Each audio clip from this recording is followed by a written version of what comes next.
un paciente normal. Eso es lo mínimo indispensable que debemos de saber que ocurre en nuestro organismo.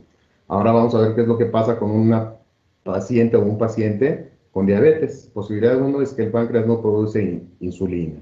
Esa es la primera posibilidad. La insulina se queda en el torrente sanguíneo y aumenta los niveles. La segunda posibilidad es que no haya, que se vea, vaya, no reconocida, que las células no la reconozcan y no la dejen salir. Puede haber una combinación, pueden ser ambas cosas que estén pasando. Vemos ahí cómo la insulina quiere salir y no la permiten, no permiten que salga y que haga esa función de llave la insulina para que salga la glucosa hacia la célula, y pues esto se va a convertir en una hiperglucemia, obviamente. Lo que pasa con esto es que pues el páncreas empieza a secretar demasiada insulina, a producir demasiada insulina, y pues hay un agotamiento del páncreas. Es cuando pues ya se produce totalmente la hiperglucemia y hay mayor daño. A grandes rasgos, estas dos son las formas en que pues, se produce la diabetes mellitus tipo 2. Ya, insisto, vimos los tipos de diabetes, tipo 1, la gestacional, y la cuarta que vimos también, que no nos compete mucho a nosotros, pero sí es importante que al menos sepamos más o menos cómo funciona. Insisto, no me quiero meter mucho en términos médicos y eso, porque pues no es nuestra área realmente, ¿no? Vamos a ver en estos pacientes complicaciones, tratamientos y algunas recomendaciones. Eso es lo que vamos a ver posteriormente en esta plática.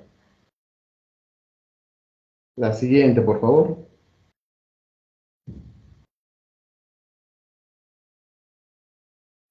Hoy creo que ahí se repitió el video. Gracias, muchas gracias. Como antecedentes vamos a ver que la diabetes se considera un problema de salud pública por su prevalencia y por el alto costo humano y económico que representa. También está ubicado en el tercer lugar ahorita de mortalidad. Tiene un alto índice, tiene un alto índice pues de amputaciones principalmente en las extremidades inferiores, es decir, en las piernas. Y es bien triste de verdad ver personas, lo digo de verdad de corazón, porque tengo recientemente un compañero mío, ya mucho más joven que yo, que le tuvieron que amputar la pierna. Yo creo que muchos aquí presentes son más jóvenes que yo, pero estamos hablando que cada vez se ven más este tipo de pacientes, pues más jóvenes, y que empiezan a padecer pie diabético o tan simple con una herida, un machucón o algo en el pie, y ya por el hecho de padecer diabetes, pues se les complica todo si no la tienen controlada, ¿no? Somos la principal causa de las amputaciones de estas extremidades. Entonces, sí es algo de alarmarse, sí es algo que debemos de tomar en cuenta, y siempre el estar pues, tratando de cuidarnos, de ser educados en nuestro régimen alimenticio, en nuestro evitar el sedentarismo, en todo esto, ¿no? Y pues ¿para qué? Pues para predicar también con el ejemplo, para poder decirle al paciente cómo debe de cuidarse, aparte de la referencia que debemos de hacer, y lo vamos a ir viendo más adelante, cómo debemos de manejar esta situación, ¿no? También pues vemos que hay otras complicaciones como es la retinopatías, insuficiencia renal, que es de las más comunes ya a largo plazo, obviamente la hipertensión arterial también, y varias manifestaciones bucales que vamos a ir viendo. Cabe mencionar también que pues, las enfermedades cardiovasculares como la hipertensión, pues sí, también son un antecedente que ya tenemos y que lo vemos muy común, ¿no? Ahora ya no atendemos pacientes, vaya, que tengan una sola enfermedad. Atendemos pacientes que casi siempre tienen una o dos o tres enfermedades. Ya el paciente no llega nada más con diabetes mellitus, llega con pacientes con diabetes, y llega con hipertensión, y llega con insuficiencia renal, o llega con triglicéridos, colesterol, cualquier metabolismo pues dañado, vaya, ya altos niveles de ácido úrico, por ejemplo, ¿no? Entonces cada vez se está volviendo más complejo esto, cada vez son más raros los pacientes que solo van con diabetes. Cada vez, antes era más común, ahora no, ahora cada vez vemos que esto está aumentado a pasos agigantados, que se van sumando las enfermedades, ¿no? Y ahorita lo vamos a ver por qué. También cabe mencionar que pues los pacientes normalmente no mueren propiamente por la diabetes, sino por una de sus complicaciones, porque se ven dañados a largo plazo cualquiera de los órganos, y si no hay un cuidado adecuado, pues eso es lo que lleva realmente a la muerte de los pacientes normalmente. La siguiente, por favor. Vamos a hablar un poquito de epidemiología. Algunos nos aburren mucho, pero sí es muy importante, se me hizo muy bueno este pequeño artículo que encontré en la bibliografía, y vemos cómo en 1985 había 30 millones, fíjense bien en los números, 30 millones de diabéticos. Lo voy a hablar así muy coloquialmente todo esto para que fluya rápido, ¿eh? En 2009, 200 millones de diabéticos. En 2030, ellos pronosticaron que habría 330 millones de diabéticos. Fíjense, lo que es la OMS predijo, hizo una predicción que habría en 2030 330 millones de diabéticos. ¿Y qué creen? Que en 2019 ya teníamos 463 millones de pacientes diabéticos. Entonces, pues hubo un movimiento totalmente desfasado, ¿no? La predicción, pues obviamente se vio superada, pero por millones. Posterior a esto, pues ya tuvo que hacer otras predicciones, y ahora está prediciendo que para el 2030 habrá 578 millones de pacientes con diabetes, y para 2045 700 millones de pacientes con diabetes. En el año 2025 hay un pronóstico que habrá 500 millones de personas con diabetes. Pero insisto, a las mismas organizaciones pues se les está saliendo de la mano esta parte pues del cuidado, del control de esta enfermedad, ¿no? Definitivamente. Y aquí no están sumando, por ejemplo, no están sumando, están diciendo que para el año, pues para el próximo año, realmente para el 2025 habrá 500 millones de personas con diabetes, más, fíjense, 500 millones, más 700 millones de pacientes con un diagnóstico, insisto, les voy a dar como que lo que se escucha más común, 700 millones de pacientes prediabéticos o con síndrome metabólico. Cualquiera de las dos son buenas, pero a veces los médicos dicen que no es síndrome metabólico, que es prediabetes, o que no es prediabetes, que es síndrome metabólico. Realmente, insisto, eso no nos incumbe, pero saber que entendemos casi lo mismo por esto, y sabemos lo que es, ¿no? Nada más. Entonces, pues esos 700 pacientes son ya prácticamente muy propensos a iniciar con la enfermedad de la diabetes muy pronto. Entonces, pues igual, no quiero ser ave de mal agüero, pero pues la predicción que tiene la OMS creo que se está yendo corta, y pues debemos de trabajar a marchas forzadas en esto, ¿no? También se menciona aquí algunos artículos que la OMS nombró esta epidemia como la epidemia de la negligencia, ya que ninguno de las organizaciones gubernamentales, agencias internacionales de salud, ni la sociedad misma, si hicimos algún esfuerzo por generar una política sanitaria eficaz para frenar este desarrollo tan agigantado que se está presentando en la actualidad, ¿no? Ese es un breve comentario en cuestión de epidemiología. Pasamos a la siguiente diapositiva, por favor. Bueno, yo creo que todos hemos escuchado de los factores de riesgo, pero no está por demás mencionarlos. Alguno por ahí se nos puede estar pasando, y los debemos de conocer. Uno de ellos, pues sabemos que es el sobrepeso, la obesidad, el sedentarismo, los familiares de primer grado con diabetes con diabetes, antecedentes obstétricos de diabetes gestacional, mujeres con antecedentes de ovario poliquístico, personas con hipertensión arterial, dislipidemias, enfermedades cardiovasculares, antecedentes con enfermedades psiquiátricas o con uso de antipsicóticos también es un factor de riesgo. Aquí igual menciono solamente a los antecedentes obstétricos con diabetes gestacional también, ¿no? Sí, insisto, hay una muy alta probabilidad de que a los 8 o 10 años ya padezcan una diabetes. También es importante aquí, pues obviamente, la herencia, y lo sabemos, ¿no? Los factores hereditarios, familiares que mencionamos aquí. Incluso encontré en la literatura que hay, sí, manejan ciertos porcentajes, es decir, si yo, mi papá y mi mamá padecen o padecieron diabetes, yo tengo un 30% de padecer diabetes. Pero, fíjense en esto, pero si sus papás de mis papás, es decir, mi abuelo y mi abuela, también padecieron diabetes, se duplica. Tengo un 60% de probabilidad de padecer diabetes. Entonces, imagínense, ya un 60%, pues es un porcentaje bastante alto, ¿no? Y más si no nos cuidamos, si no tenemos pues las medidas adecuadas, si no somos disciplinados, que eso nos cuesta mucho más, creo que a los mexicanos, en todo el mundo es esto, pero pues, híjole, pues nuestra comida, nuestra dieta, nuestra gastronomía tan rica que tenemos, pues no nos permite a veces darnos pues esos cuidados, ¿no? Y no nos descuidamos ciertamente, ¿no? Entonces, esos son los principales factores de riesgo. Pasamos a la siguiente.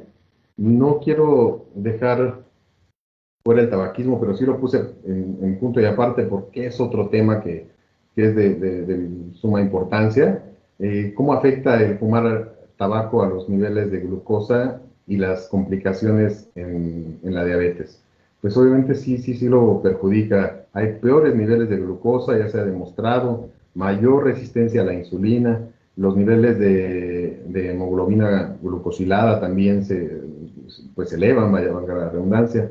Hay problemas de vascularización, cardiopatías y accidentes cardiovasculares, lo sabemos. Hay problemas microvasculares, neuropatías, retinopatías, nefropatías. Entonces, sí es un temazo también el tabaquismo y el cual pues debemos de estar siempre informando al paciente y pues sabemos que todos estos temas lo vemos y lo vamos a saber en nuestra exploración y principalmente en qué, doctores. Pues en nuestro expediente clínico, que va a ser de vital importancia, ¿no?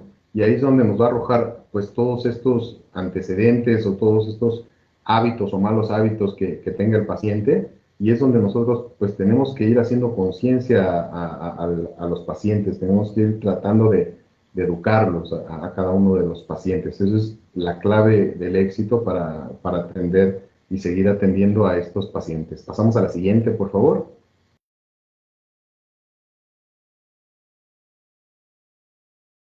Ok, dentro del cuadro clínico, pues yo creo que todos han escuchado hablar de las famosas 3Ps. Aquí no vemos las 3P, vamos a ver un poquito más, nada más.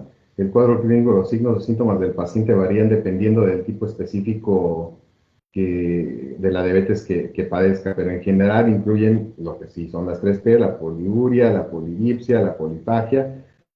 Obviamente empiezan con pérdida de peso, a pesar de que tienen normalmente bastante apetito, astenia también, lo que es la debilidad, que se ve afectado, pues definitivamente muchos órganos, como lo vemos aquí, ¿no? Las enfermedades renales, la renitopatía diabética, el pie diabético, insisto que es increíble cómo está aumentando aquí esta parte, las enfermedades cerebrovasculares también, vemos paros cardíacos hasta en adolescentes ya hoy en día, entonces, pues sí, todo va de la mano en nuestro estilo de vida definitivamente, y eso es lo que les tenemos que fomentar a los pacientes, no el tomarse únicamente el medicamento, no saberse diabéticos únicamente, sino cambiar su estilo de vida, crear un estilo de vida, es decir, es un estilo de vida, no es el estar lidiando con una enfermedad que padezcan, es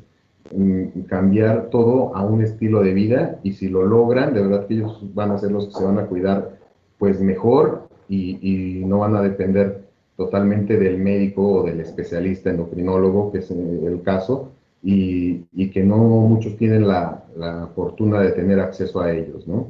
Pasamos a la siguiente, por favor. Brevemente les voy a mencionar algunos valores que nos marca la guía de práctica clínica. En pacientes sin diabetes debemos de tener de 70 a 100 miligramos sobre decilitro en ayunas, y postprandialmente, es decir, a las 2 horas de haber consumido un alimento completo, debemos de tener menos de 140 miligramos sobre decilitro. Es un paciente sin diabetes. Algunos autores, ya lo vi y hay estudios, y ya manejan otro valor que es de 60 a 110 miligramos sobre decilitro, y al parecer es el que está prevaleciendo más. Entonces, aguas, porque es pregunta de examen también. Hay la que pongan, cualquiera de las dos la vamos a tomar, yo creo que por buena, tanto 70 a 100 miligramos sobre decilitro y 60 a 110 miligramos sobre decilitro en ayunas. Sí, varios autores encontré y lo van a ver en la bibliografía, que refieren esto. Entonces, cualquiera de las dos está bien. Y pacientes prediabéticos, insisto, algunos lo mencionas, autores los mencionan como pacientes prediabéticos, algunos como pacientes con síndrome metabólico, pero es igual, ¿no? Es lo mismo. Y pues ellos en ayunas deben de tener o normalmente manejan niveles de 100 a 125 miligramos sobre decilitro. Después de una comida, pues 140 a 199 miligramos sobre decilitro. Y muy seguramente en muy poco tiempo van a ser pacientes diabéticos que ya presentan más de 126 miligramos sobre decilitro en ayunas, postprandialmente más de 200 miligramos sobre decilitro. Entonces, estos valores de glucosa en sangre se manifiestan dentro de los límites muy estrechos, y por eso les mencionaba, algunos autores cambian a 70 a 110, pero insisto, ese 110 siento que sí lo podemos tomar como bueno. No somos los expertos, insisto, pero es lo mínimo que debemos pues saber. La siguiente, por favor. Algo que yo creo que ya han escuchado mucho y que los médicos ya toman como algo determinante para diagnosticar la diabetes, es la famosa hemoglobina glucosilada, ¿no? Pues la hemoglobina glucosilada no es más que pues un resumen de los 3 meses atrás, de cómo hemos manejado o cómo se ha estado manejando nuestra glucosa. Es decir, justamente si 3 meses atrás hemos tenido rangos menores a 5,6 miligramos sobre decilitros también, que aquí lo manejan como porcentaje, pues esos somos pacientes, por así decirlo, normales, no tenemos la enfermedad, o no se padece diabetes. Pero sí, realmente es eso. Quiero que se lleven eso nada más, la hemoglobina glucosilada, por eso la toman como determinante, porque es un resumen de los últimos 3 meses aproximadamente, de cómo hemos estado manejando los niveles de azúcar. ¿Y esto por qué? Porque aquí no podemos hacer trampa, aquí no hay trampa, ¿no? Como en los otros niveles o pruebas de glucosa rápida, o la de Stroxis y esto, que el paciente, sí, de repente encontramos pacientes, y los vamos a ver ahorita, los tipos de pacientes que tenemos, que de repente pues son capaces de 2, 3 días comer muy poquito y verduritas y hacer un poquito de ejercicio, y cuando se van a realizar su prueba de glucosa, pues ya tienen un ayuno hasta de 15 horas a veces, ¿no? Y pues obviamente es engañoso a veces el resultado. Aquí con la hemoglobina glucosilada, o glicosilada algunos le mencionan, también es otro punto ahí que le mencionan diferente, pero es lo mismo, hemoglobina glicosilada o hemoglobina glucosilada. Lo van a encontrar de las dos formas. Pues aquí ya no podemos hacer trampa, ¿no? Es el resumen de nuestros últimos 3 meses, ¿no? Entonces, por eso la toman como determinante para diagnosticar diabetes mellitus.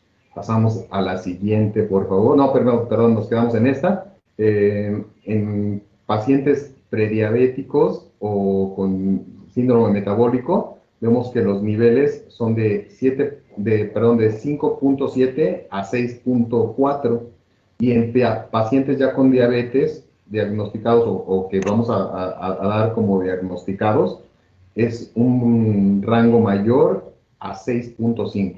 Mayor a 6.5 en hemoglobina glucosilada, ya se consideran pacientes con glucosa, pacientes con glucosa tipo 2. Pasamos a la siguiente, ahora sí. Y pues brevemente nada más, hipoglucemia, hiperglucemia. Sabemos que la hipoglucemia es pues la que nos impacta más, y a todos yo creo que le tememos más a tener un paciente que padezca un episodio de hipoglucemia en el consultorio que uno de hiperglucemia, ya que es más raro, ¿no? Y vemos aquí en esta pequeña diapositiva como la hipoglucemia pues es de una acción súbita, es una aparición rápida, definitivamente, son bajos niveles en sangre, hay una reacción de la insulina, la sintomatología son diaforesis fría, temblores, visión borrosa, hambre, palpitaciones, sudoración. El paciente les va a referir que se sienten mal, que algo sienten que les está pasando, a veces son irritables, se enojan, se molestan, están empezando a padecer una hipoglucemia. Aguas con eso, las causas pues son muchas, pero pues es la deficiencia, el aumento, de la insulina, comidas insuficientes, mayor ejercicio, increíble, pero mayor ejercicio también puede ser una de las causas, ¿no? Pero aguas, ahorita vamos a analizar un poquito más esto de la hipoglucemia, que es lo que más nos puede así como tener algo de un foco rojo, ¿no? La hiperglucemia pues es la aparición o lenta de los niveles altos en sangre, pero por ser lenta pues es más raro que se presente. Hay una acidosis diabética, la sintomatología pues es mucha sed, orinar con mucha frecuencia, pérdida del apetito, las causas es poca insulina, insuficiencia, infecciones, fiebre. Se relaciona también ya mucho con el estrés también, esta parte de la hiperglucemia, es parte fundamental también, y ahorita lo vamos a ver, como si el estrés, pues la sensación anímica de cada uno de los pacientes es muy importante, y es uno de los tipos de pacientes que vamos a ver en el consultorio. La que sigue, por favor.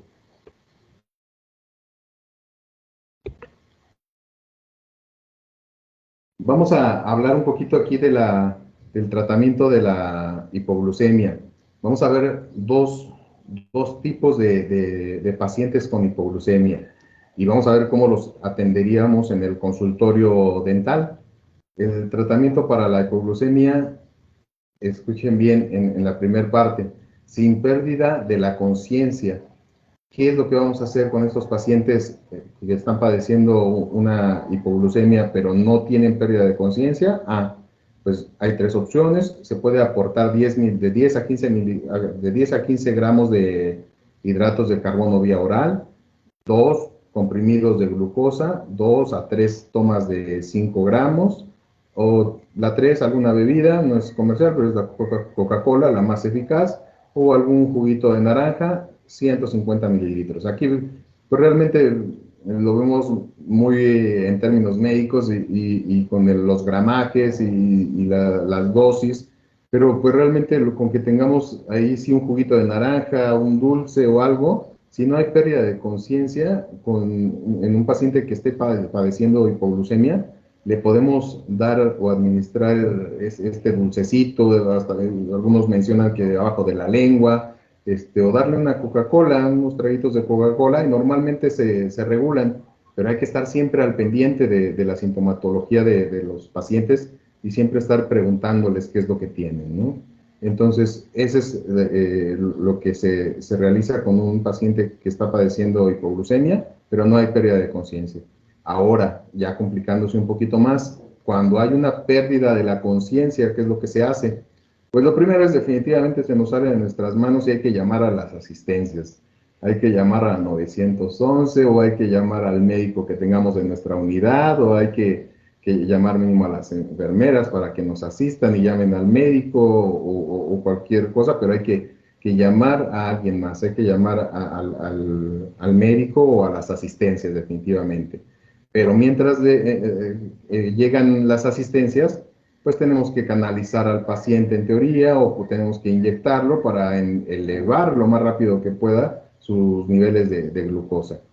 Se tendría que canalizar, y lo ponemos como opción número 1, canalizar y colocar 50 mililitros por 100, perdón, por 30 minutos de dextrosa al 50%. Como segunda opción, hay una inyección que se llama glucagón, que se aplica por vía intramuscular o subcutánea. La venden, híjole, en muchas farmacias, no es tampoco comercial, pero farmacia San Pablo, que es la que comúnmente la tiene. Sí es un poquito carita, alrededor de 1,000 pesos, un poquito menos, pero vale la pena para tenerla a nivel particular, si es que lo queremos manejar. Ojalá y estuviera, no sé si esté en todas las unidades médicas, al menos en donde estamos, pues no contamos con ella, pero pues sí con una solución glucosilada sí contamos, y pues por eso me voy con la canalización. La glucosa intravenosa, 30 mililitros, solución al 50%, es muy parecido a la primera, pero aquí es vía intravenosa, también es válido, pero insisto, siempre vamos a estar, acuérdense que el paciente ya no tiene conciencia, ya es un paciente que perdió la conciencia, y lo más seguro es que la perdió en el sillón dental. Entonces lo que vamos a hacer pues es bajar al paciente cuidándonos, primero a nosotros, primero bajándolo de la unidad dental, del sillón dental, con una buena técnica para no lastimar a nosotros y para no lastimar al paciente.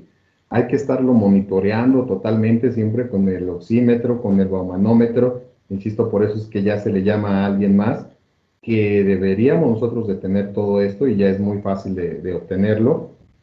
Y en nuestra consulta particular sí lo debemos de tener. Insisto, a lo mejor si estamos en una unidad médica, pues hay un carro rojo, hay un botiquín exclusivo para toda la unidad, pero dentro del consultorio debemos de tener un botiquín, y ahí es donde debemos de tener, pues sí, todo este tipo de medicamentos también para poder reaccionar ante estos episodios.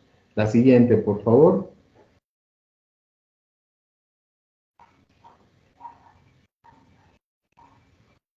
Gracias. Bueno, la relación de los pacientes que viven con diabetes y la odontología es de verdad muy importante.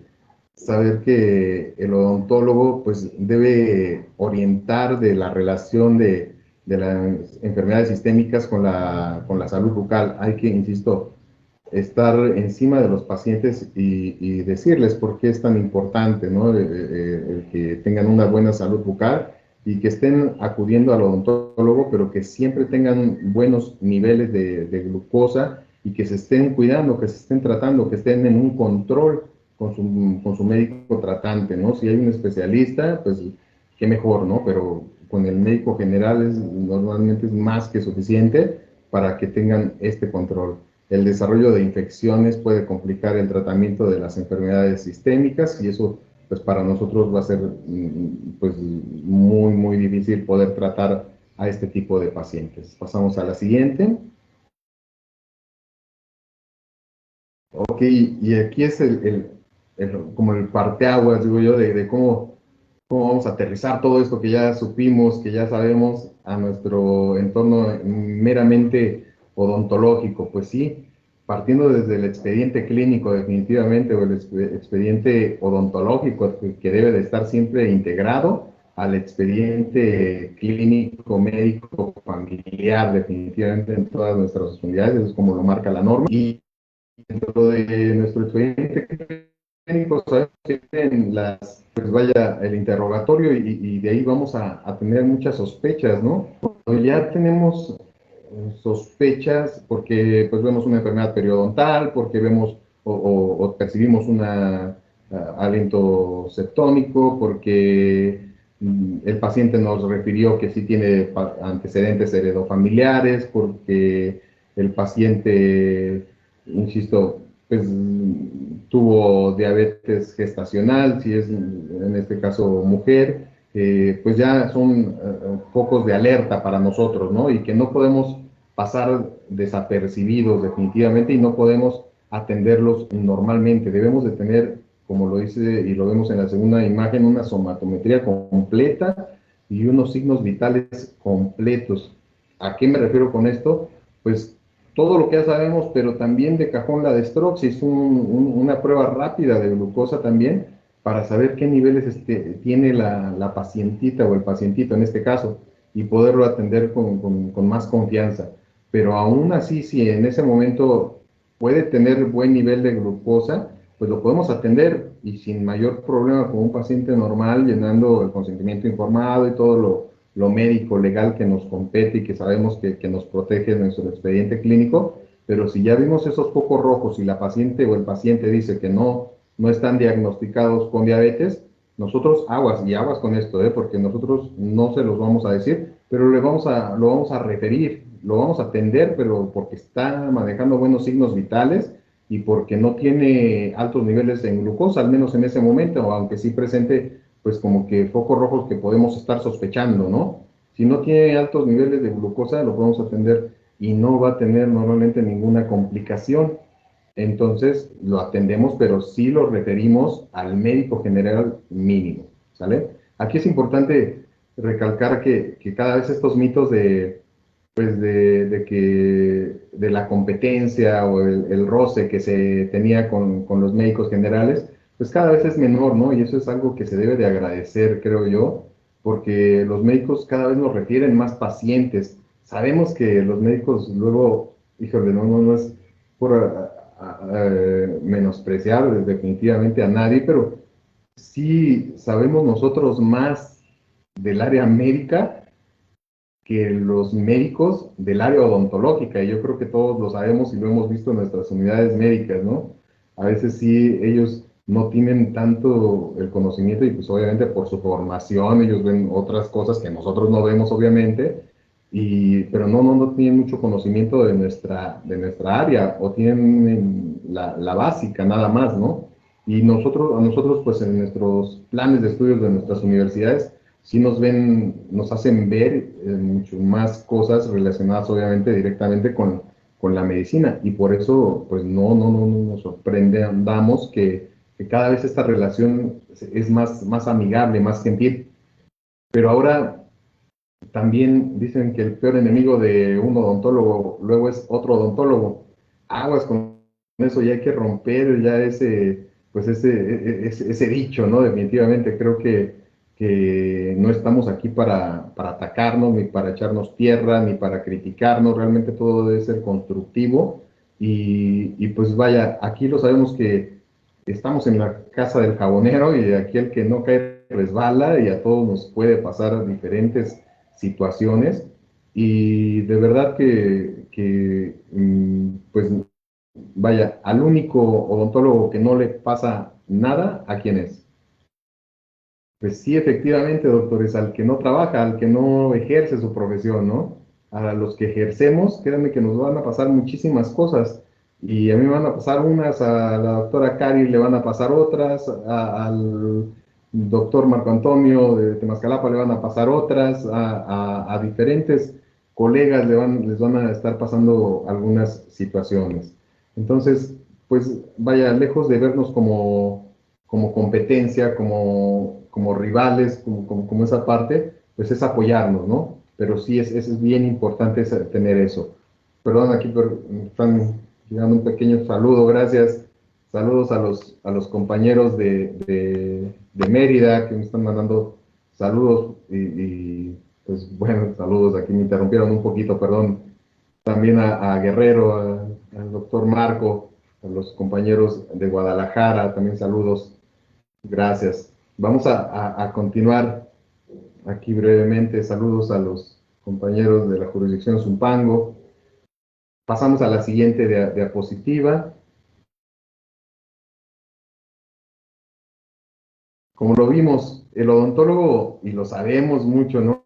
Por ser, somos muchas veces el personal de salud de primer contacto y los primeros en que vamos a tener la duda y a poder diagnosticar o sospechar que un paciente padece diabetes, ¿no? ¿Mediante qué? Pues mediante la exploración física, mediante el expediente clínico. pero siempre no nos olvidemos de esto, ¿no? Del trabajo que debe ser disciplinariamente con todos los profesionales de la salud que contemos, insisto, sabemos que aquí algunos estamos en unidades médicas de un núcleo básico, que solamente contamos con un médico, o que están algunos a nivel hospitalario, a nivel que cuentan con más personal. De donde sea, pues hay que echar mano de lo que tengamos, ¿no? Definitivamente. Todo va a sumar, todo es un trabajo multidisciplinario. Pero aguas aquí con esto, no porque el odontólogo sea el de primer contacto muchas veces, no siempre, pero sí muchas veces, definitivamente por la sintomatología o por las características que vemos en el no vamos a diagnosticar nosotros. Aguas, aguas ahí con eso. No somos los indicados para dar un diagnóstico de diabetes. Eso le corresponde al médico. Lo que a nosotros nos corresponde nada más, pues es realmente pasar al paciente para con el médico. Que el médico pues haga sus estudios, haga su evaluación, haga su exploración, mande los estudios pertinentes y él le dé la noticia, él le dé, pues vaya el diagnóstico y empiece a hacer el control del padecimiento, si es que sí lo hay, ¿no? Así nosotros digamos, no, ya, o sea, eso es porque es, ¿no? O sea, definitivamente lo tienen casi tatuado, ¿no? En la frente. Que no, definitivamente no somos los indicados y no podemos a dar un diagnóstico. No nos compete y nos metamos en problemas, por favor, colegas, y vamos a deslindar ahí sí responsabilidades. Es parte del área médica al que le corresponde. E insisto, así como ya hay esa gentileza con la mayoría de los médicos que nos remiten paciente, ahora también vamos a revertir eso, ¿no? ¿Cuántos pacientes le remitimos nosotros perdón, aquí a los médicos en general, ¿no? Entonces, pues sí es súper importante también saber esa parte. Permítame tantito. Gracias.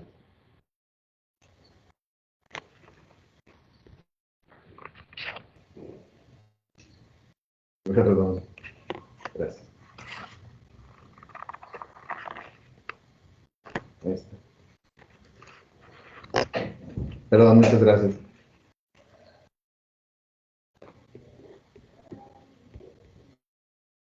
Ok, perdón por la distracción. ¿En qué me quedé? Estábamos ya todos sin ropa, ya todos borrachos, y luego, ¿qué pasó? Ah, no, no, ya me acordé. Perdón, la siguiente, doctora Cari, por favor. Gracias. Vamos a ver esta parte de la clasificación de los pacientes. Híjole, es un temazo esta clasificación de los pacientes y se van a identificar muchos y vamos a identificar y nos vamos a acordar de nuestros pacientes que hemos atendido y vamos a decir, ah, la señora Juanita, ¿no? Entonces, vamos a empezar con esta clasificación de los pacientes. Primero vamos a tener a los pacientes sospechosos. ¿Quiénes son estos pacientes sospechosos?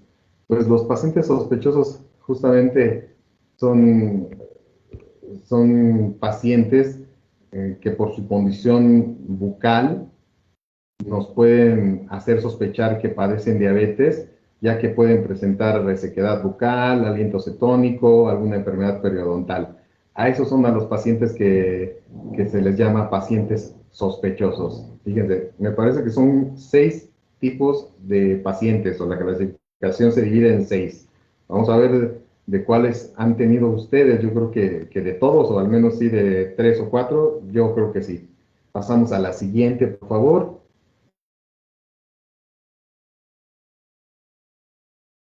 Este es un clásico. Otro de la clasificación es el paciente en grupo de riesgo, como el gran Homero, ¿no? Pacientes en grupo de riesgo. Este grupo se encuentran los pacientes obesos, mis compañeros, personas con historia de intolerancia a la glucosa o diabetes gestacional, hijos de padres diabéticos tipo 1, antecedentes familiares con diabetes. Hay un gran grupo de pacientes que entra en esta parte, ¿no? Pasamos a la siguiente. dentro de esta clasificación vamos a ver otro tipo de pacientes que igual son muy conocidos, los pacientes diabéticos no controlados. Este grupo se encuentran los pacientes diabéticos diagnosticados que no siguen los tratamientos terapéuticos o que han abandonado por voluntad propia al sentirse bien. Y este es un clásico, ¿no? Estoy bien, estoy bien, estoy bien, te lo juro que me siento bien. Pues increíblemente no están bien, ¿no? Son pacientes que normalmente ya se les diagnosticó diabetes y empiezan un tratamiento, pasan por un buen susto, pasan por un gran trauma, dicen que como las etapas del duelo, ¿no? También algo así pasa cuando nos diagnostican diabetes, que primero es la negación y luego la aceptación y algo así parecido pasa aquí, ¿no? Los pacientes empiezan a tener pues esta parte de empezar a cuidarse, de que pues, ay, caray, ya me dio diabetes, me cuido, me voy a hacer ejercicio, tengo una dieta balanceada, pues no me quiero morir, no quiero estar bien, etcétera, ¿no? Y tómala 2, 3, 4, 5, 6 meses los que le quieran poner y el paciente pues ya se estabilizó, ya se siente bien, quizás empieza a dejar de tomar medicamento, empieza a irse a la barbacoa, al otro día se toma el doble de metformina y piensa que funciona como el Alka-Seltzer, como las aldiuvas y va a disolver la grasa y lípidos y todo lo que se metió un día antes y son ese tipo de pacientes, ¿no? que tenemos y que son renuentes a veces o están en el periodo de la negación muchas veces, ¿no? Entonces tenemos este tipo de pacientes que son muy comunes también y que vemos, que vamos a ver muchos y que tenemos que tener mucho cuidado porque van a llegar al consultorio y a veces nos lo van a negar, a veces nos van a decir que están bien y no podemos pues vaya, confiarnos, ¿no? Si sabemos que es un paciente diabético y lo sabemos porque ya tenemos su expediente clínico y porque tenemos su expediente médico también y ahí podemos verlo, pues no, si no nos han pasado los signos vitales, como ya lo vimos, completos con una destroxis, pues no, con la pena, pero no nos arriesgamos y no lo atendemos hasta que no, al menos lo sacamos y que le tomen una destroxis y entonces si vemos los niveles de glucosa ya determinamos ahí si lo atendemos o no lo atendemos, ¿no? Definitivamente. Pero sí es un clásico este paciente. Pasamos al siguiente, por favor. Aquí vemos unos pacientes en esta clasificación que son los pacientes diabéticos estables. Son aquellos pacientes que responden adecuadamente a la terapia indicada y por lo tanto no representan riesgos para el manejo odontológico. Eh, pues obviamente creo que para todos estos serían nuestros pacientes con diabetes soñados, ¿no? Ya que sabemos que si tienen un buen control, que si tienen pues una buena dieta, un buen régimen alimenticio y son constantes, pues los vamos a poder atender haciéndoles absolutamente todos los tratamientos odontológicos indicados, incluyendo implantes, curetajes, cirugías, implantes dentarios incluso, ¿no? De todo lo que vamos a poder hacer sin temor alguno, ¿no? Hay veces que hay odontólogos y insisto, son los que pacientes soñados que vemos, ¿no? Que a veces quisiéramos poner en nuestro letrero, en nuestra publicidad, ¿no? En lugar de poner implantes dentales o de ortodoncia, carillas, resinas y todo, pues también ahí también quisiéramos ponerle pacientes diabéticos estables, ¿no? También para solamente atender este tipo de pacientes y no tener conflictos, ¿no? Pero no, desafortunadamente no es así, hay de todo pues hay que aprender a cómo delegar y cómo pues rechazar algunos, lamentablemente hasta que no estén estables, ¿no? Y cuando sí los tenemos que poder atender. Pasamos a la siguiente, por favor.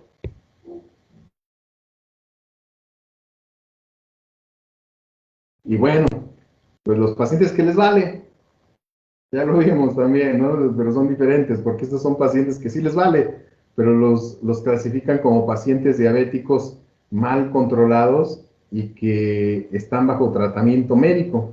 Estos pacientes representan signos y síntomas que indican una respuesta deficiente, ya sea por una dosis o un tratamiento terapéutico inadecuado o por un diagnóstico muy reciente. Hay que recordar que cuando se diagnostica, vaya, por primera vez diabetes, pues el médico realmente sí empieza a mandar lo básico a lo mejor, pero al paciente le cae de peso y vemos que muchos pacientes son renuentes a tomarse los medicamentos antidiabéticos, antihiperglucémicos, si lo queremos llamar así, porque se marean, porque se sienten mal, porque tienen dolores de cabeza. ¿Qué es esto? Pues se está regulando lo que ya han padecido durante muchos meses o años, incluso atrás, ¿no? Que es la diabetes, y ahorita se está regulando y son los cambios que están presentando, ¿no? Definitivamente. Entonces, pues sí es de suma importancia mencionarlo también, y son este tipo de pacientes a los que también vemos que se incluyen a los pacientes indolentes o que hacen caso omiso a las indicaciones médicas, ¿no? Por eso les ponemos ahí el que les vale definitivamente, ¿no?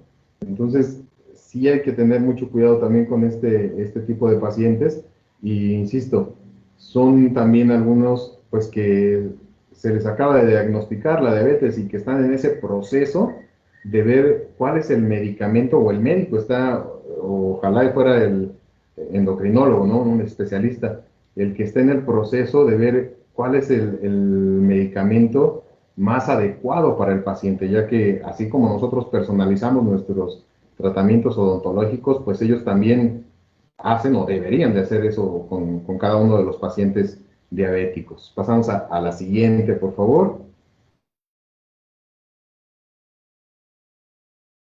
Y por último, vamos a ver a los pacientes diabéticos, que se les llama pacientes diabéticos lábiles.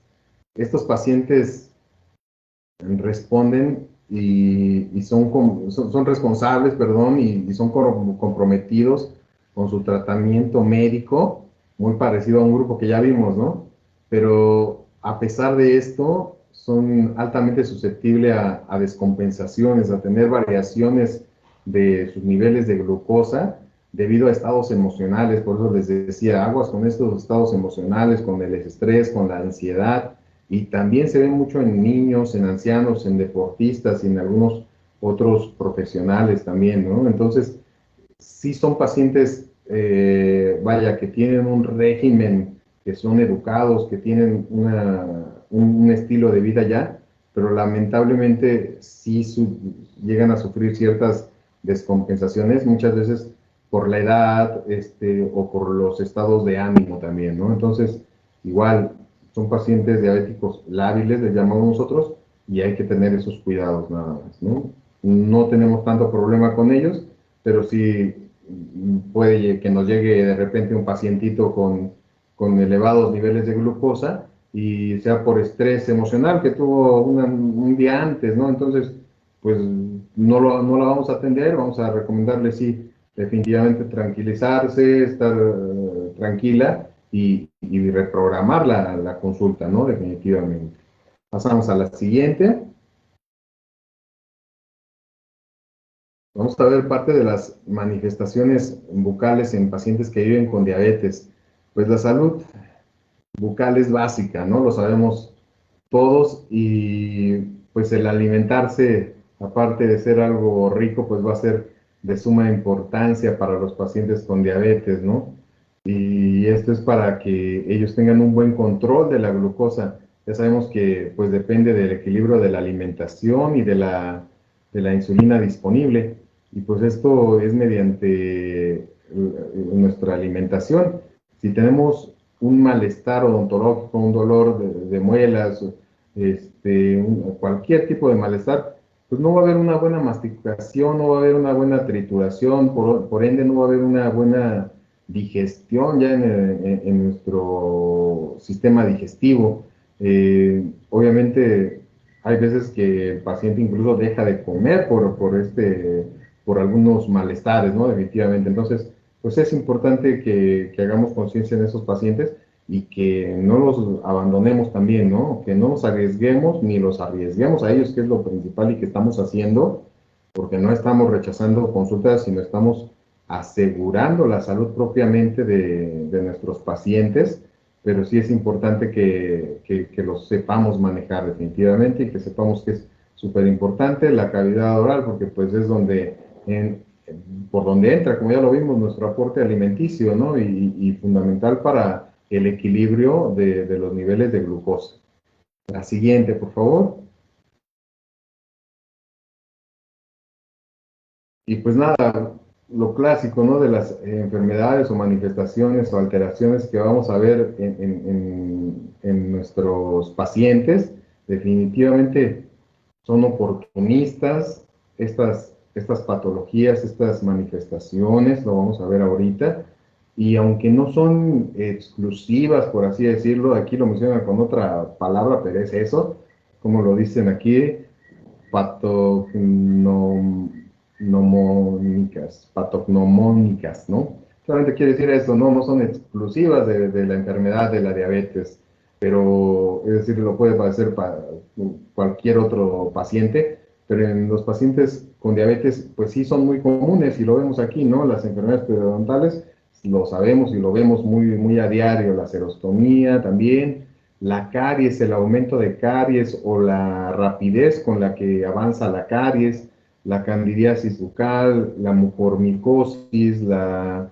glositis, el ardor bucal, el aumento de tamaño de las glándulas salivales, el líquen plano también es importante, las infecciones post-extracción, alteraciones del gusto también son parte de las manifestaciones a grandes rasgos que van a presentar nuestros pacientes a la hora de la atención bucodental. Pasamos a la siguiente, por favor. Vamos a ir viendo algunas de ellas.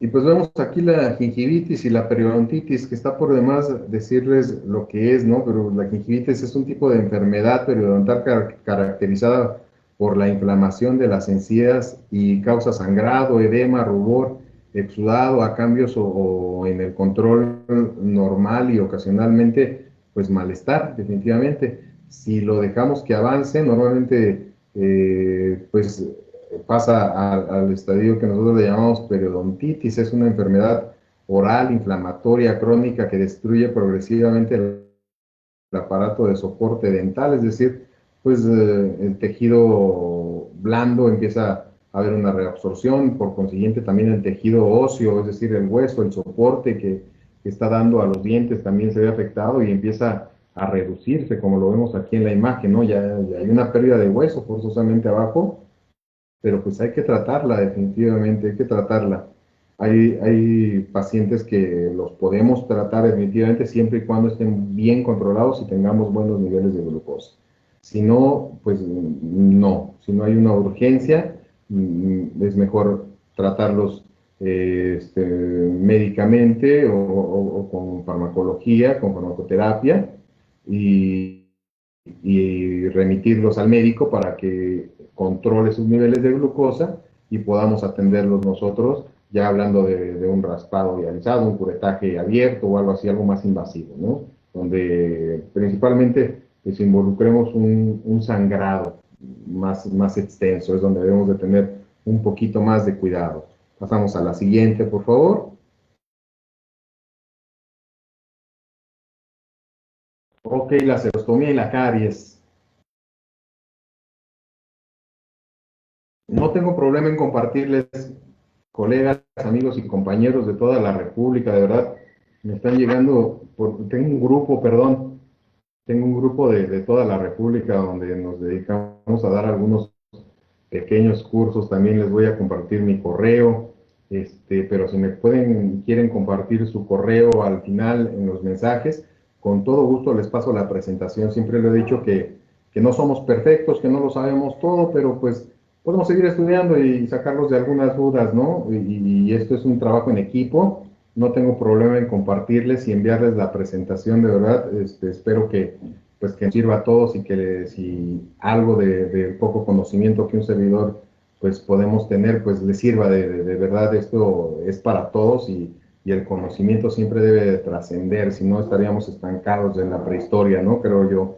Entonces, no se preocupen por eso, si les sirve, con toda confianza, mándenme su correo, mándenme su número y sin problemas lo compartimos, ¿vale? Pues saludos a la jurisdicción Teotihuacán, a los amigos de Tamaulipas. Desde Tamaulipas tenemos invitados que nos están mandando saludos, colegas, amigos, conocidos. Muchísimas gracias a todos ellos. Si alguien quiere estar en el grupo también lo anexamos en el grupo. Es un grupo de WhatsApp que compartimos en toda la República y vemos muchas cosas muy interesantes. Pues bueno, pero muchas gracias por el anuncio de Pachuca, muy cerquita de donde estamos nosotros, la bella Irosa de Colima, que la doctora Cari conoce muy bien. Doctora Cari, felicidades por estar allá. Muchas gracias, muchas felicitaciones a todos los municipios de las jurisdicciones. La serotomía se relaciona pues mucho con los labios resecos, con las sensaciones pegajosas, con el ardor, las llagas en la boca. Así es como se presenta la serostomía. Presentan una lengua áspera normalmente, problemas para masticar, para tragar, al hablar, lesiones en los labios por la resequedad, presentan obviamente algunas infecciones. ¿En qué se relaciona y por qué lo quise poner junto con la caries? Pues lo sabemos, ¿no? Si no hay una salivación adecuada, si hay una resequedad, pues los dientes son más propensos a que sufran con mayor frecuencia las caries. Entonces, súper importante también tratar estos pacientes, que debemos de tener un seguimiento, una buena higiene bucal también con ellos y tratarlos adecuadamente, insisto, teniendo buenos niveles de glucosa, ¿no? Es importante saber que la serostomía pues nos va a dañar algunos nervios que controlan la producción de saliva, y eso es lo que va a ocasionar la boca seca realmente, ¿no? Entonces es súper importante esta parte. La caries, pues lo sabemos todos, cómo provoca la destrucción de los órganos dentarios que tenemos presentes en boca. La mayor incidencia de la caries dental atribuida a la elevada concentración en glucosa, tanto en saliva como en el líquido crevicular, ¿no? Pasamos a la siguiente, por favor.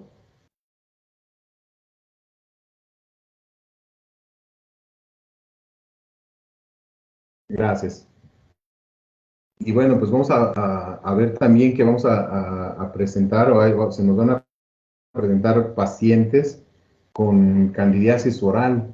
Este tipo de micosis, insisto, como casi todas son oportunistas, es causada por un hongo, Candida albicans, que es frecuente encontrar en organismos de personas sanas sin causar daño. Sin embargo, en circunstancias predisponentes pueden producir infecciones.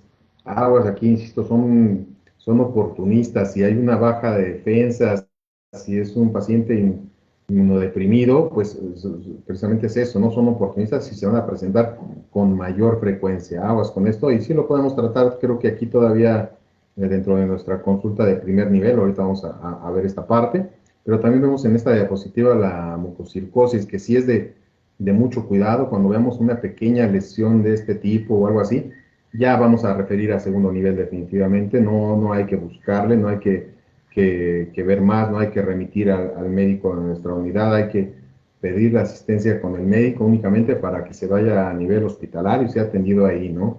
Es una infección micótica oportunista, ya que se presenta cuando se padece una enfermedad sistémica preexistente, es también causada por un hongo, y se considera, y por eso la importancia de mandar ya a un segundo o tercer nivel de atención, porque se considera, o muchos autores lo consideran ya como como un predisponente de algo pues mucho más grave, ¿no? También.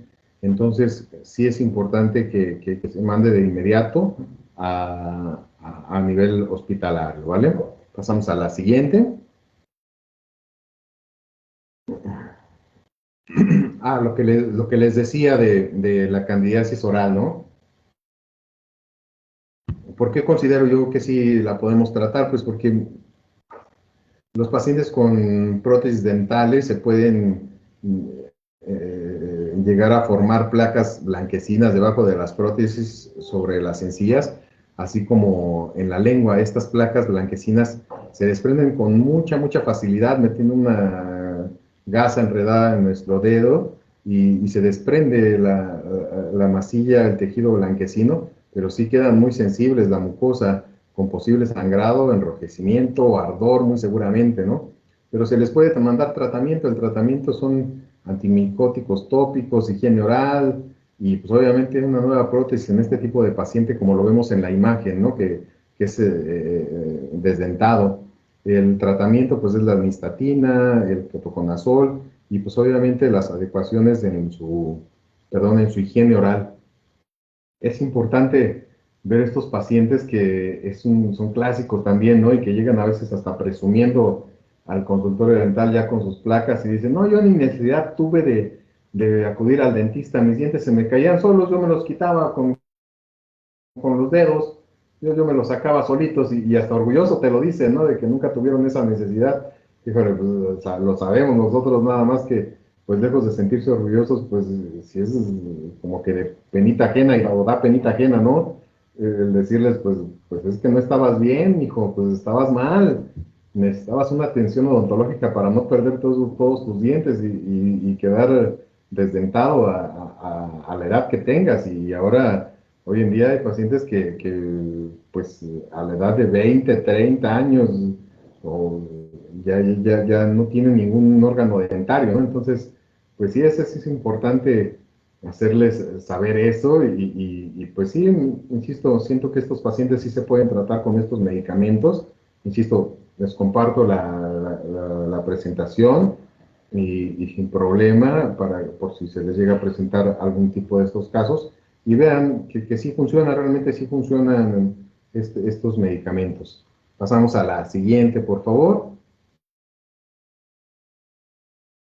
La mayoría de los pacientes son asintomáticos, sin embargo, en ocasiones presentan irritación o sensibilidad cuando consumen especies de bebidas alcohólicas que nadie de aquí les gustan, o cuando consumen algunos, pues sí presentan malestar o irritación, sensibilidad, o al fumar, que tampoco se da aquí, pero sí presentan este tipo de sintomatología.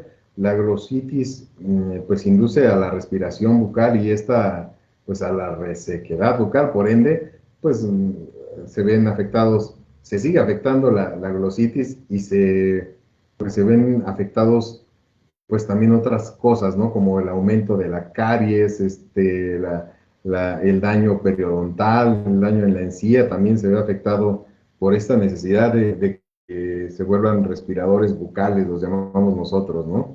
Y pues el ardor bucal también es una alteración definida por los pacientes que la padecen con una sensación de ardor dolorosa, semejante a una quemadura, incluso es un dolor intenso, ¿no? También que presentan. Si tenemos buenos niveles de glucosa o logramos que el médico controle los niveles de glucosa y nosotros manejamos una buena técnica de cepillado, el raspado de lengua, el aditamentos, el recomendar enjuagues bucales, etcétera, vamos a obtener muy buenos resultados también, ya con sus niveles de glucosa obviamente establecidos y en unos rangos normales durante ciertos meses también, no es de la noche a la mañana, aguas también ahí con eso, ¿no? Pasamos a la siguiente, por favor, doctora. El aumento del tamaño de las glándulas, principalmente la glándula para, para mm, sí, más frecuente es la parótida. La parótida, acuérdense que está tantito abajo de la oreja y a mí me han tocado muchos pacientes que han venido a nivel particular y que se ven cachetoncitos y dicen, quiero que me cotice pues una bichectomía, ¿no? Porque sí estoy un poquito cachetón, ¿no? Digo, híjole, ya dentro del estudio y la exploración, pues vemos que no es ni el cachete, ¿no? Siquiera es pues la glándula parótida. Entonces, aparte de que debemos de tener mucho cuidado durante un procedimiento vaya, de extracción de la bolsa de Bichat con la partida, pues en estos pacientes no está indicado el realizar esos procedimientos, ¿no? Y recordemos que, pues, al menos aquí los viene a realizar normalmente un cirujano maxilofacial, que es el indicado para realizar este tipo de procedimientos. Entonces, aguas ahí también con este tipo de pacientes. El líquen plano, aguas, pregunta de examen aquí en líquen plano. El líquen plano es una enfermedad de la piel y de las mucosas. Esta afección es común encontrarla en pacientes diabéticos con control metabólico que padecen además hipertensión, formando la triada conocida como síndrome de Greenspan, que es la asociación entre diabetes, hipertensión y líquen plano. Esta es una triada que ya se conoce y que está establecida. Pregunta de examen, ¿eh?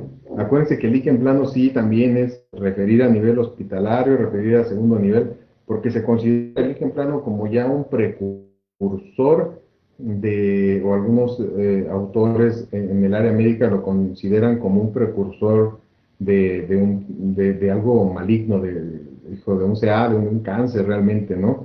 Entonces sí hay que tener mucho cuidado con estos pacientes cuando los lleguemos a identificar en nuestra exploración bucodental y veamos que tienen, pues cumplen con esta triada, pues sí, y definitivamente de inmediato hay que mandar al segundo nivel. Vamos a la siguiente, por favor. Y pues nada, las infecciones post-extracción lo sabemos, ¿no? Si el paciente está inmunodeprimido, si no tiene buen control, pues se nos va a presentar esto, ¿no? Entonces, sí es importante, insisto, el estar seguro, el tener un buen control, el estarlos monitoreando, el tener siempre teléfonos de ellos, de los pacientes, y estarlos monitoreando para que no se nos agrave ningún tipo de infección post-extracción. Los pacientes con diabetes son más propensos a presentar este tipo de infecciones en algunas extracciones dentales, principalmente en las que son más invasivas, en los molares, pero no descartamos alguna otra, ¿no? Debido probablemente a la disminución del riego sanguíneo causado por la arteriosclerosis y las bacterias post-extracción. Sabemos que pues en nuestra cavidad oral tenemos bacterias siempre, basta con cepillarnos, enjuagarnos y ¿qué creen? Ya tenemos bacterias otra vez. Y como lo mencionamos aquí, pues las bacterias no son tontas, son muy oportunistas y donde hay un malestar, donde hay una gingivitis, donde hay una periodontitis, ahí es donde lo van a alojar, ¿no? Lo que llaman científicamente o médicamente el huésped y todo esto, pues ahí es donde se van a meter y ahí es donde van a causar más daño. Y de principio sabemos, ¿no? La materia alfa se va a quitar muy fácilmente, pero posterior, junto con la placa dentobacteriana, pues se va a hacer más dura, se va a hacer sarro y pues vamos a tener que quitarlo ya prácticamente, podemos decirlo quirúrgicamente, con un curetaje. Entonces, aguas con eso también, ¿no? En las alteraciones del gusto, en muchos pacientes diabéticos se han descrito alteraciones en el sentido del gusto o la disminución de la capacidad gustativa. En los pacientes con diabetes tipo 2 controlados, eh, aquí manejan que consumen sulfonilureas, que pues, realmente igual rápido y que sí son muy delicados y que de forma inmediata debemos de trasladar o ver cómo le hacemos para referir y que de inmediato, el mismo día de que fue a nuestra consulta y diagnosticamos que es angina de Ludwig, mandar o que ya se esté llevando a nivel hospitalario, principalmente al cirujano maxilofacial, que es el encargado de tratar esta de la angina de Ludwig. Entonces sí es súper importante y que también se nos llega a presentar en pacientes diabéticos. También en no diabéticos, pero sí hay un cierto porcentaje mayor en pacientes con diabetes. La siguiente, por favor. Y vaya, pues hay algo que se le llama profilaxis antica. Los pacientes obviamente que están en buen control no la requieren, pero los pacientes eh, pues que no, sí la requieren. ¿Qué es lo que pasa con eso? La profilaxis antibiótica es el empleo de medicamentos en dosis alta antes de realizar procedimientos dentales que requieren un sangrado para evitar la endocarditis infecciosa aguda o subaguda. Atención, lo voy a repetir porque eso es muy importante. Profilaxis antibiótica. Muchas veces nosotros pues mandamos el antibiótico, el antiinflamatorio, el analgésico y lo mandamos con el médico para que controle sus niveles de glucosa y con eso pensamos que estamos haciendo una profilaxis antibiótica. Pues no, realmente estamos tratando de nada más de controlar los signos y síntomas del paciente que tiene ahí en ese momento y mandándolo al médico a que controle sus niveles de glucosa. Pero esas son verdaderas urgencias que le llaman, que aquí enumeran bastantes, pero sí definitivamente vemos que, o para mí, pues las más indicadas para hacer una profilaxis antibiótica, pues son los curetajes,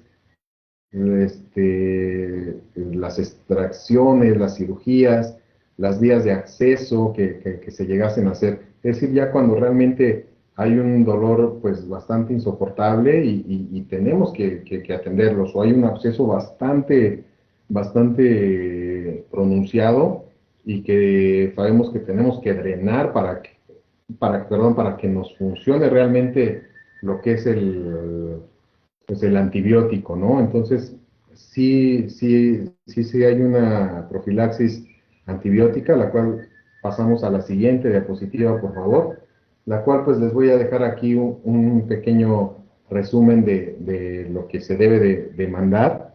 Si le quieren tomar aquí, bueno, ahorita se los voy a mencionar. Normalmente se manda amoxicilina, 2 gramos vía oral, clindamicina 60 miligramos vía oral, acitromicina 500 miligramos vía oral, cefalexina 2 gramos vía oral, ampicilina 2 gramos vía intramuscular o intravenosa. Atención con esta profilaxis antibiótica y esta tablita, porque son de 30 a 60 minutos antes del procedimiento que vayamos a realizar que involucre sangrado. Y los dejo aquí pensando tantito con esta. Tómenle foto tantito, denme unos 30 segunditos.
Gracias, perdón.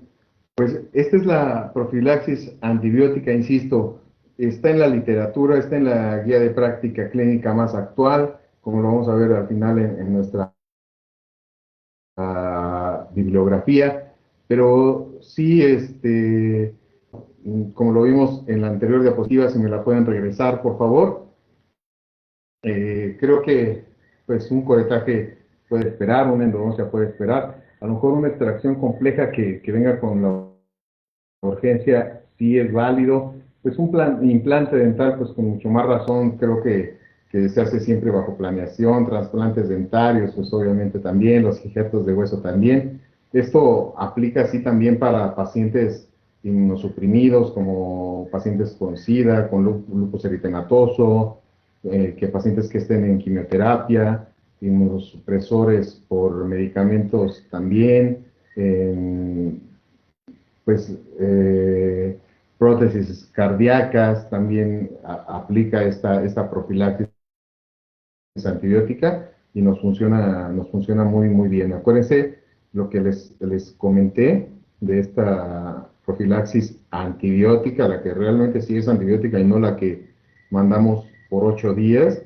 Esta profilaxis se aplica 30 a 60 minutos antes del procedimiento, pero sí quiero enfatizar en eso, ¿no? Para que lo dejen a su criterio, que son aplicaciones profilácticas antibióticas que se hacen cuando vayamos a hacer un procedimiento que involucre sangrado, pues ya un poquito más grande de lo normal.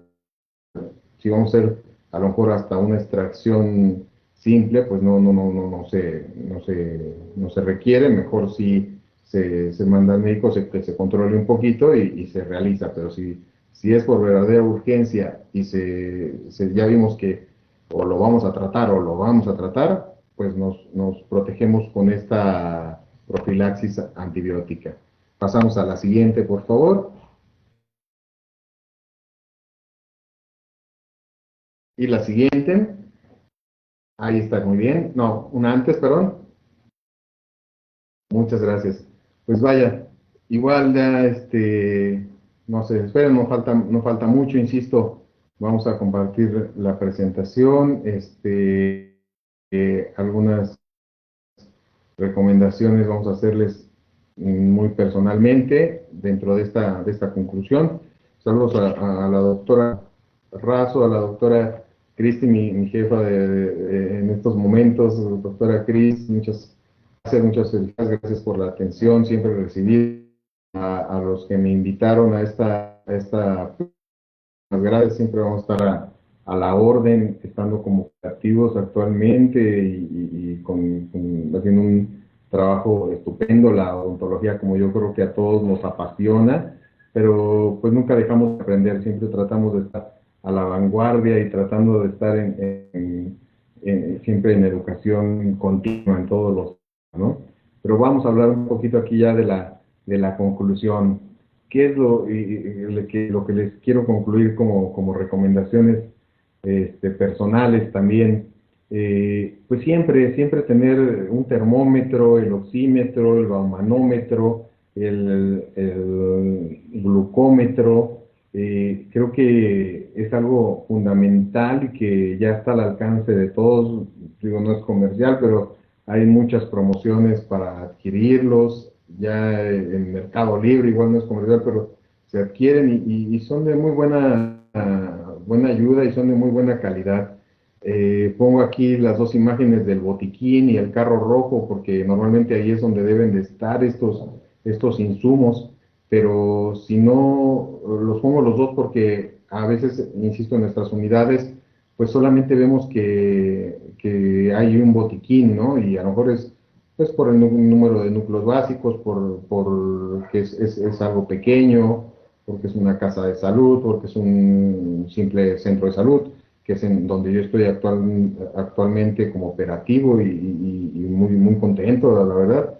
Pero hay veces que es un CEAPS, que es un hospital y sí cuentan con un carro rojo. A carro rojo se le quedó el nombre nada más, puede ser rojo, puede ser azul, pero con que tenga todos los insumos, pues sabemos que lo agradecemos muchísimo.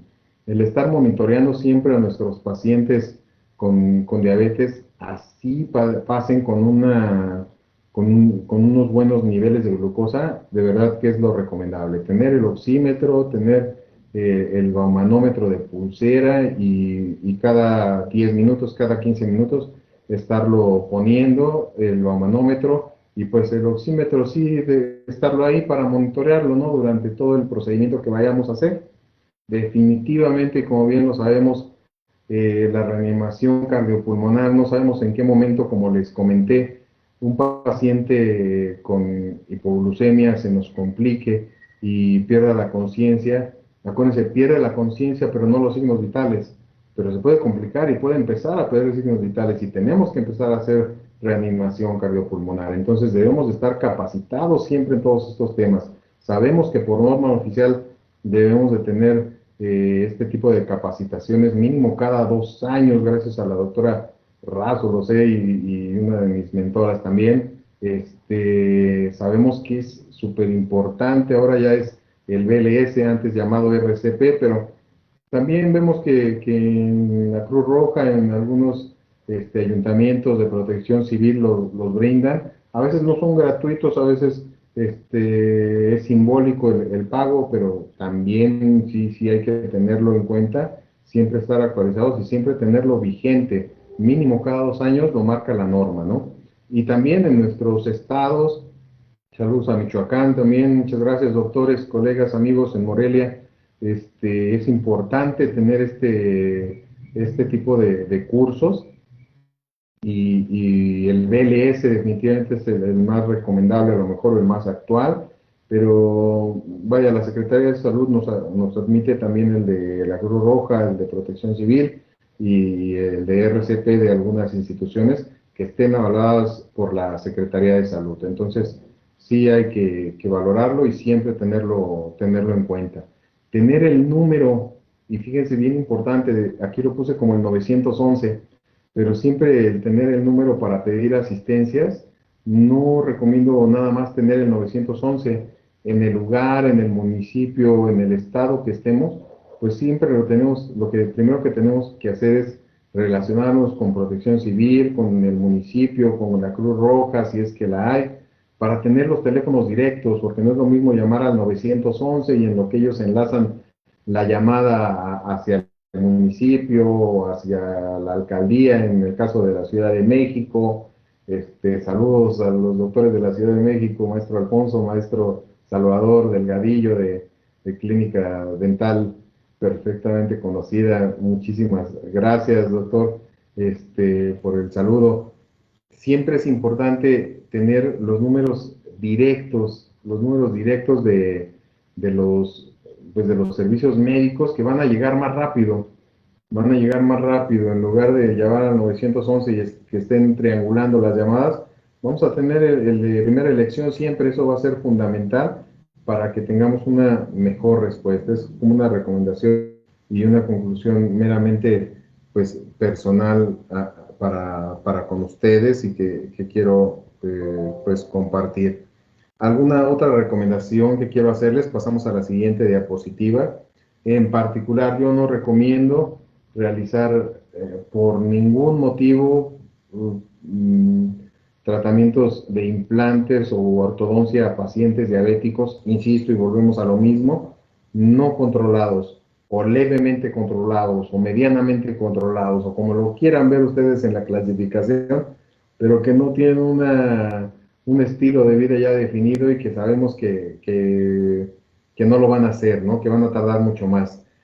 En la cuestión de implantes dentales, así como en la ortodoncia, pues hacemos movimientos de hueso. En los implantes dentales necesitamos que se forme una osteointegración del hueso para que rodee perfectamente al implante, lo cual no va a haber si tenemos pues una diabetes mal controlada definitivamente. Y no se diga para los compañeros y colegas que son ortodoncistas, ¿no? Sabemos que los movimientos dentales, pues lo que vamos a ir haciendo es destruyendo o eliminando hueso hacia donde vamos moviendo y en la parte de atrás pues se va a ir regenerando o creando hueso, lo cual pues no va a ocurrir en este tipo de pacientes mal controlados. Entonces pues prohibido hacer este tipo de tratamientos, yo sí no lo recomiendo, hasta que no estén totalmente estables y con un estudio de hemoglobina glucosilada, como ya lo vimos, es el resumen de 3 meses atrás, y me quedo más conforme y más a gusto, más confiado para poder iniciar este tratamiento. Sin embargo, no los dejamos de monitorear definitivamente. Pasamos a la siguiente diapositiva, por favor, doctora. No se preocupen, ya estamos a punto de terminar. Y pues vaya, las recomendaciones, la prevención, ¿no? Definitivamente sabemos que es de suma importancia. La prevención es curar, cuidar tu boca, cuidar de ti definitivamente. Los hábitos de higiene, el cepillado dental, el uso de hilo dental, la recomendación de algún enjuague bucal, en detectar señales de alerta, encías inflamadas, sangrado durante el cepillado, dolor, etcétera, ¿no?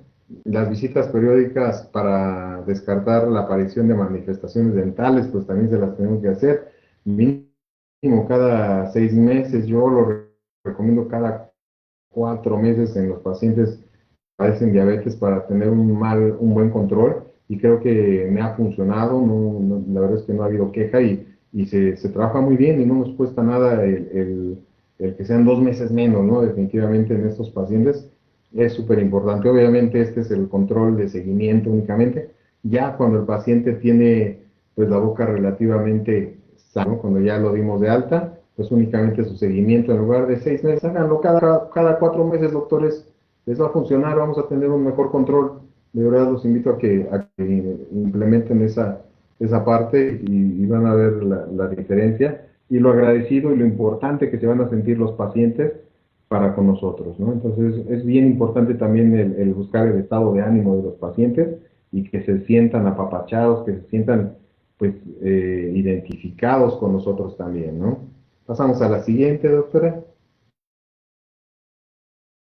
Y pues vaya, no me queda más que estar a punto de terminar con, vaya, con el fomento pues vaya, al estar trabajando multidisciplinariamente con todos nuestros profesionales, desde el psicólogo, obviamente el nutriólogo de suma importancia, nosotros como odontólogos que somos clave, ¿qué más podemos decir nosotros? Pero somos súper indispensables, somos el factor determinante para este tipo de pacientes, definitivamente somos los mejores doctores, de verdad, necesitamos saberlo y creernos la que somos los mejores para la atención con este tipo de pacientes, y que muchas de sus problemáticas nosotros las podemos solucionar. La promoción a la salud con los promotores de salud también es importante, en el trabajo social, el referirlos siempre y que estén atentos con las enfermeras, que son las que de primera instancia lo reciben, les toman la somatometría, los signos vitales, la destroxis, y que llevan un control, un tarjetero de este tipo de pacientes normalmente, obviamente con el médico tratante que tenemos, que insisto, si es el especialista, pues mucho mejor. Saludos Pachuca, a todos ellos, saludos Tizayuca, muchas gracias. Adelante, gracias, perdón por las distracciones. Este tipo de equipo pues nos va a hacer grandes a todos, y debemos de saberlo trabajar y trabajar en equipo, todos como unidad médica, y de verdad que vamos a obtener muy, muy buenos resultados. Vamos a concluir esta plática. Muchísimas gracias a todos. Pasamos a la siguiente, doctora, brevemente. Pues nada más les mando la bibliografía. Insisto, está principalmente basada en la guía de práctica clínica más actualizada, que es en el 2018. Se las envío, ¿no? Si gustan en particular esa guía, que los invito a que la lean. Es exclusiva de obviamente diabetes mellitus tipo 2, pero en la cual podemos encontrar pues mucha información. Muchísimas gracias. Pasamos a la última diapositiva, doctora. Gracias, gracias, de verdad, infinitamente agradecido, y esperando que les haya aportado mi granito de arena para algo que se nos haya pasado, que sabemos que lo vimos mucho en la carrera y lo manejamos a diario casi, pero pues algún detallito que les haya dejado, de verdad me quedo con ese buen sabor de boca. Muchísimas gracias a todos, les mando un fuerte abrazo, y pues si alguien tiene alguna duda, alguna pregunta, si no, pues para pasar a la evaluación, de verdad. Muchísimas gracias. Saludos a todos, saludos doctora Alejandra, doctora Karina, todos nuestros jefes, doctora Cris, muchas gracias, muchas felicidades por ese equipo de trabajo que organiza. Obviamente a todo el instituto, a todos nuestros colegas. Somos colegas y somos amigos. Muchísimas gracias, doctora. Cedo los micrófonos. Gracias.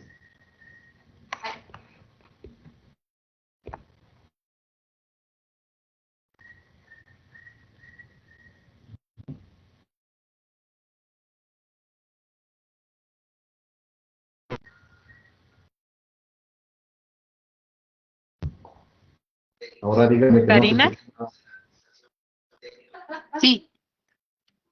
Vamos a dar oportunidad a las preguntitas que nos están haciendo. Tenemos el tiempo un poquito ya encima, pero vamos a dar oportunidad. Si nos puede apoyar, doctor. Las preguntas de Teams. Aquí nos dicen, Hola, Betty. Sí, ¿hasta porfa. qué nivel de glucosa considera que es el ideal para la atención odontológica, ya sea para extracción o atención en general? Perdón, nuevamente me la puede repetir, doctora Cari. Sí, claro. ¿Hasta qué nivel de glucosa considera que es el ideal para la atención odontológica? Hasta 200 miligramos sobre decilitro es la idónea, es la ideal. Es pregunta de examen también. Y Ok. mayor a 200, la verdad es que nos estamos arriesgando. Y lo peor no es eso, es que estamos arriesgando la salud pues de nuestros pacientes principalmente. Entonces sí, creo que ese es lo que marca la guía de práctica clínica, 200 miligramos sobre decilitro, pues es lo máximo, ¿no? Ahí también por ahí se les puso a lo mejor en el examen 180. Algunos autores lo mencionan así como que ellos sí lo realizan los procedimientos, pero no lo recomiendo. Y me voy a la guía de práctica clínica a 200 miligramos sobre decilitro, doctora Cari. Perfecto. La siguiente dice, doctor, buen día. En la profilaxis antibiótica, ¿los antibióticos se deben manejar como dosis única?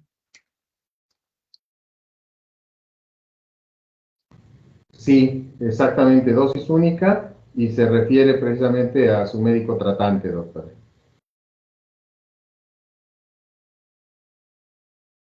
Y la última,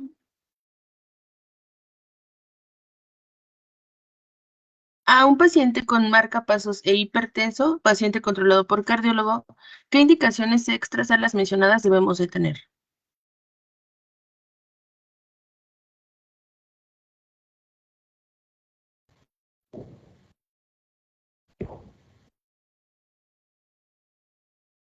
Las indicaciones, pues realmente son los niños, son los cuidados, acuérdense, y lo que les decía, cada vez atendemos más pacientes, no nada más con una sola enfermedad, sino con diabetes, con hipertensión, con alguna otra enfermedad, eh, cardio, alguna cardiopatía, entonces, pues sí debemos de tener en su expediente odontológico, que debe de estar aunado al expediente médico, pues saber lo que está tomando y qué niveles está manejando pues en todos sus signos vitales.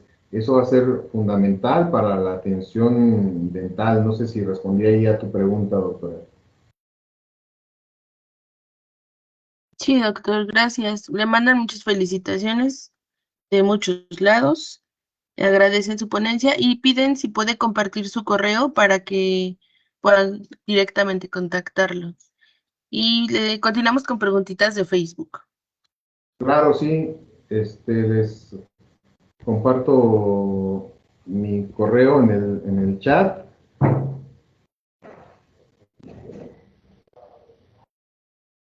Que se vaya abriendo.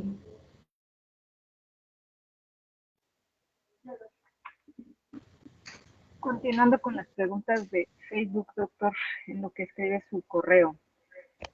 ¿Ah?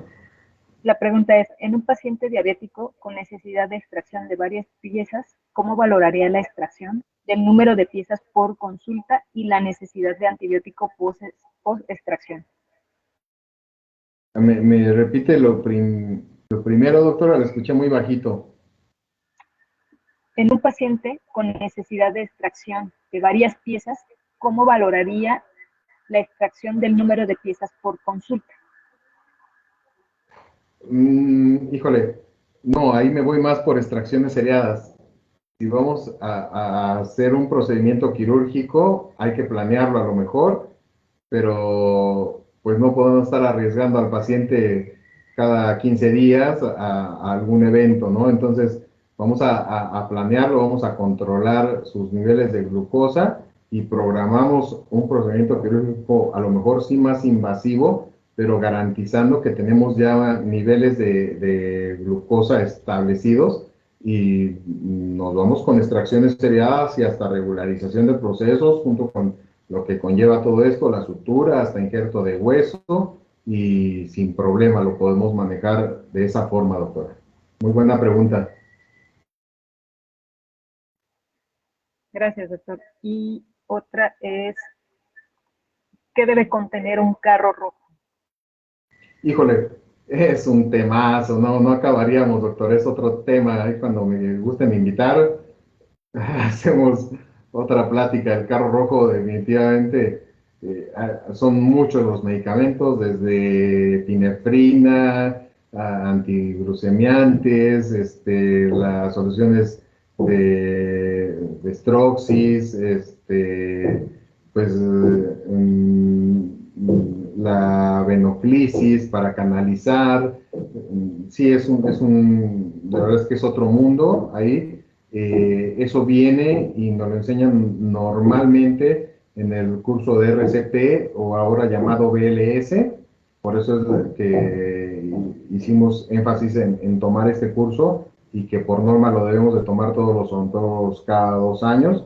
Cuando gusten también los invito y les doy referencia en dónde lo pueden tomar de cualquier parte del país sin ningún problema y con validez oficial ante la Secretaría de Salud de sus estados y a nivel federal también. Pero sí, es un tema muy amplio, no podría mencionar todo lo que debe de traer.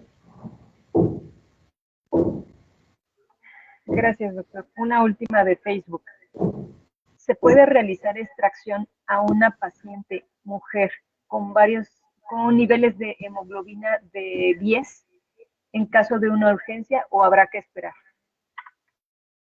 Con una hemoglobina de glucosilada de 10, no, ahí sí no se puede hacer, definitivamente, ni con lo que les decía de la profilaxis antibiótica, estamos arriesgando la propia salud de la paciente, su integridad y su vida definitivamente. Entonces, lo ideal es solamente mandar farmacoterapia, antibiótico, analgésico, antiinflamatorio, para mitigar la sintomatología y de inmediato remitir a su médico tratante. Insistimos nuevamente, si es especialista endocrinólogo, pues que sabemos que es el especialista, mucho mejor, doctor.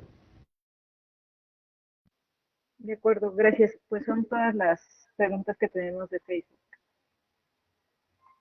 Pues muchísimas gracias. Yo insisto y reitero lo mismo. La presentación está a sus órdenes. Doctora Jessica, muchísimas gracias. Doctora Diana, muchísimas gracias. Creo que todas tienen mi correo. La doctora Cari también tiene mi correo. De verdad, lo pueden compartir sin problema y comparto la presentación. Muchísimas gracias. Daniel, gracias a usted. Bien, en nombre del Centro Nacional de Programas Preventivos y Control de Enfermedades, CENAPRESE, del Sistema Educativo de Salud para el Bienestar, CIESABI, así como del Instituto Mexicano del Seguro Social para el Bienestar, IMSS Bienestar, manifestamos nuestro sincero agradecimiento y hacemos entrega de la constancia que también recibirá en su correo electrónico. El Sistema Educativo de Salud para el Bienestar otorga la presente constancia al doctor Daniel González Hernández por su participación como ponente en el Seminario Permanente de Salud Bucal con el tema Manejo odontológico de personas que viven con diabetes tipo 2, modalidad virtual, con fecha del 26 de junio de 2024, firmando al calce el doctor Ricardo Cortés Alcalá, director general de CENAPRESE, así como el doctor Rosbel Toledo Ortiz, coordinador de Educación e Investigación IMSS Bienestar. Muchas gracias por compartir su tiempo, experiencia y conocimientos con nosotros, doctor Daniel. También queremos agradecer a todos los asistentes por acompañarnos el día de hoy. Esperamos que los conocimientos en labor como Esperamos contar con su presencia el próximo miércoles 31 de julio en punto de las 10 de la mañana con el tema Diagnóstico pulpar y manejo del dolor. Que tengan un excelente día. Muchísimas gracias. Buen día a todos.